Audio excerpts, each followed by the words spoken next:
오늘 함께 큐티할 본문 고린도전서 10장 23절에서 11장 1절까지의 말씀입니다.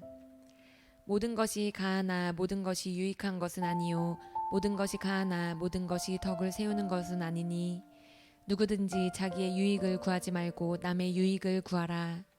무릇 시장에서 파는 것은 양심을 위하여 묻지 말고 먹으라. 이는 땅과 거기 충만한 것이 주의 것임이라.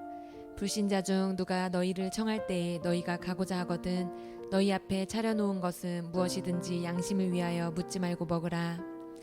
누가 너희에게 이것이 재물이라 말하거든 알게 한 자와 그 양심을 위하여 먹지 말라. 내가 말한 양심은 너희의 것이 아니요 남의 것이니 어찌하여 내 자유가 남의 양심으로 말미암아 판단을 받으리요. 만일 내가 감사함으로 참여하면 어찌하여 내가 감사하는 것에 대하여 비방을 받으리요. 그런즉 너희가 먹든지 마시든지 무엇을 하든지 다 하나님의 영광을 위하여 하라. 유대인에게나 헬라인에게나 하나님의 교회에나 거치는 자가 되지 말고 나와 같이 모든 일에 모든 사람을 기쁘게 하여 자신의 유익을 구하지 아니하고 많은 사람의 유익을 구하여 그들로 구원을 받게 하라. 내가 그리스도를 본받는 자가 된 것 같이 너희는 나를 본받는 자가 되라. 아멘. 우리는 며칠 동안 본문을 통해서 우상의 신전에서 음식 교제하고 있는 성도들을 향한 바울의 권면을 살펴보았습니다.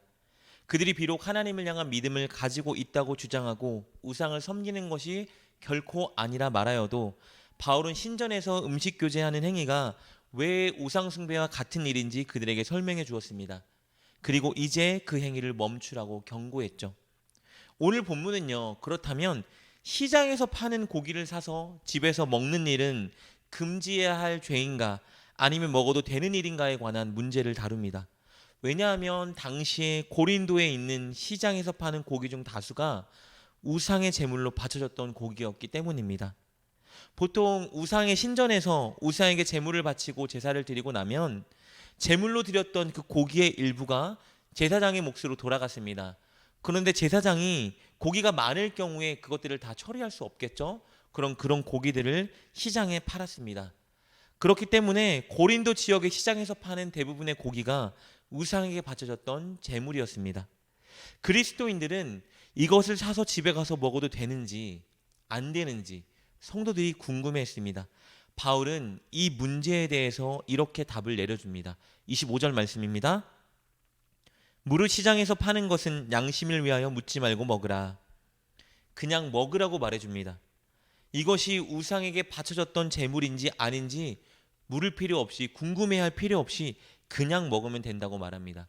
왜냐하면 음식은 그냥 하나님께서 우리에게 주신 선한 창조물이기 때문입니다. 26절 말씀입니다. 이는 땅과 거기 충만한 것이 주의 것임이라. 26절의 이 말씀은요, 시편 24편 1절의 말씀입니다. 바울은 시편의 말씀을 근거로 들어 땅과 거기에 있는 모든 것이 하나님의 것이기 때문에 이것을 하나님께서 주신 것임을 인정하고 하나님께 감사하며 먹으면 된다고 말해주고 있습니다. 고기가 어떤 과정을 거쳤는지 상관없습니다. 이것은 하나님의 선한 창조물입니다. 그저 먹으면 되는 것이죠. 30절 말씀입니다. 만일 내가 감사함으로 참여하면 어찌하여 내가 감사하는 것에 대하여 비방을 받으리요. 바울은 하나님이 주신 것으로 알고 감사하게 먹으면 음식 문제로 비방받을 것이 없다고 말합니다. 이것은 시장에서 고기를 사서 집에서 먹는 것뿐만 아니라 불신자의 집에 초대받아 갈 경우에도 마찬가지입니다. 이웃에서 혹은 사회에서 관계를 맺어 불신자가 그리스도인을 초청할 경우에 그 초청받은 집에 가서 식사 예절을 잘 지켜 그가 차려준 음식을 그냥 먹으라고 권면합니다. 27절 말씀입니다. 불신자 중 누가 너희를 청할 때에 너희가 가고자 하거든 너희 앞에 차려놓은 것은 무엇이든지 양심을 위하여 묻지 말고 먹으라. 그런데 연이어 바울이 덧붙이는 권면이요, 우리 그리스도인들의 독특한 삶의 원리를 말해주고 있습니다. 28절 말씀입니다. 누가 너희에게 이것이 재물이라 말하거든 알게 한 자와 그 양심을 위하여 먹지 말라. 바울은 분명히 시장에서 고기를 사서 집에서 먹어도 된다고 말했고 불신자가 초청했을 때 그의 집에서 차려진 고기를 먹어도 된다고 했는데 갑자기 28절에서 먹지 말라고 말합니다. 언제 먹으면 안 되느냐? 누군가 성도를 초대해서 그 집에 갔을 때 같이 초대받던 어떤 불신자가 이렇게 말할 때 먹으면 안 된다는 겁니다. 이 고기가 우상의 제물로 바쳐졌던 고기인데 괜찮겠습니까? 라고 물을 때 먹지 말라는 거예요. 왜 같이 초대받은 불신자가 성도에게 이 고기가 우상에게 바쳐졌던 고기라고 말해줬을까요? 그 이유는요, 바로 그 성도를 위해서 말해준 것입니다. 당시 고린도 지역 사람들은요, 유대인들의 특징에 대해서 잘 알고 있었습니다. 왜냐하면 유대인은 굉장히 독특한 사람들이었기 때문입니다. 유대인들은 목에 칼이 들어와도 우상에게 바쳐졌던 고기를 절대 먹지 않았습니다. 그것을 고린도 지역에 있는 비그리스도인들이 알고 있었습니다. 그런데 고린도 지역 사람들은요, 기독교가 유대인들, 유대교의 한 분파라고 생각했습니다. 그래서 당연히 기독교인들도 유대인들처럼 우상에게 제물로 바쳐졌던 고기를 먹지 않을 것이라고 생각하고 있었던 거예요. 그래서 그 불신자가 성도를 위해서 말해준 겁니다. 이거 우상에게 제물로 바쳐졌던 고기인데 이거 먹으면 안 되는 거 아니에요? 라고 이렇게 말해준 거예요. 이렇게 질문을 받을 때에는 성도는 사실 고기를 먹어도 아무런 죄가 아니고 아무런 상관이 없지만 그 성도를 생각해준 사람을 위해서 고기를 먹으면 안 된다고 권면하는 거예요. 왜냐하면 성도가 불신자가 그렇게 말해줬음에도 불구하고 고기를 먹으면 그가 이렇게 오해할 수 있겠죠. 그리스도인들은 우상 숭배를 허용하는구나, 쉽게 생각하는구나 라고 오해할 수 있기 때문에, 그가 시험 들 수 있기 때문에 결코 그럴 때에는 고기를 먹지 말라고 말해주고 있는 것입니다. 여러분, 이 모습이 우리 그리스도인들이 살아가야 할 독특한 삶의 자세를 보여주고 있는 것입니다. 우리 23절, 24절 말씀 보겠습니다.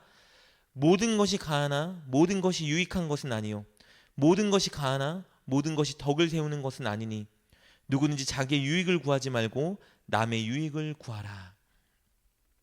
우리 그리스도인들은요, 우리 자유와 권리를 남을 위해 제한하기도 해야 되고 동시에 남의 유익을 위해 사용하기도 해야 되는 존재입니다. 우리가 추구해야 되는 것은 내 자유, 내가 마땅히 누릴 권리가 아니라 남의 유익이라는 거예요. 여기서 남의 유익은요, 그들이 예수님을 믿고 구원에 이르게 하는 참 유익을 뜻합니다. 만약에 이렇게 생각하시는 분들, 이렇게 불평하시는 분들이 있다면, 아니 내가 남을 위해서 내 자유와 권리도 사용하지 못한다고? 그리스도인의 삶은 너무 억울하고 불편한 거 아니야? 여러분, 이렇게 불평한다면 그런 분은 그리스도인의 삶의 본질을 아직 모르는 분입니다. 여러분, 우리는 그런 삶을 살라고 부름받고 선택받은 자들이기 때문이고, 그 모습이 바로 예수님이 우리를 위해 행하신 모습이기 때문입니다. 바울은 끝으로 그리스도인들의 삶의 본질이자 원리 두 가지를 다시 한번 선언해 줍니다. 첫째, 우리가 하는 모든 것을 통해 우리는 하나님의 영광을 추구해야 한다는 것입니다. 31절 말씀입니다. 그런즉 너희가 먹든지 마시든지 무엇을 하든지 다 하나님의 영광을 위하여 하라. 26절에서 이미 언급한 것처럼 모든 것은 다 하나님의 것이기 때문에 우리는 무엇을 하든 하나님의 영광을 위해 해야 합니다. 먹고 마시고 일하고 쉬고 예배하고 어떤 일을 하든지 하나님이 다 주시고 허락하신 것을 인정하고 하나님께 감사하며 하나님의 영광을 구해야 하는 것입니다. 그리고 두 번째 본질이자 원리, 바로 우리가 하는 모든 것을 통해 다른 사람의 구원을 추구해야 합니다. 33절 말씀입니다. 나와 같이 모든 일에 모든 사람을 기쁘게 하여 자신의 유익을 구하지 아니하고 많은 사람의 유익을 구하여 그들로 구원을 받게 하라. 33절은요, 모든 사람이 비위를 맞춰가면서 그들의 기쁨이 되라는 말이 아니고요, 모든 사람에게 그들에게 가장 필요한 구원의 길을 인도해 주는 사람이 되라는 것입니다. 그것을 위해 우리의 자유와 권리를 제한하기도 하고 사용하기도 하라는 말입니다.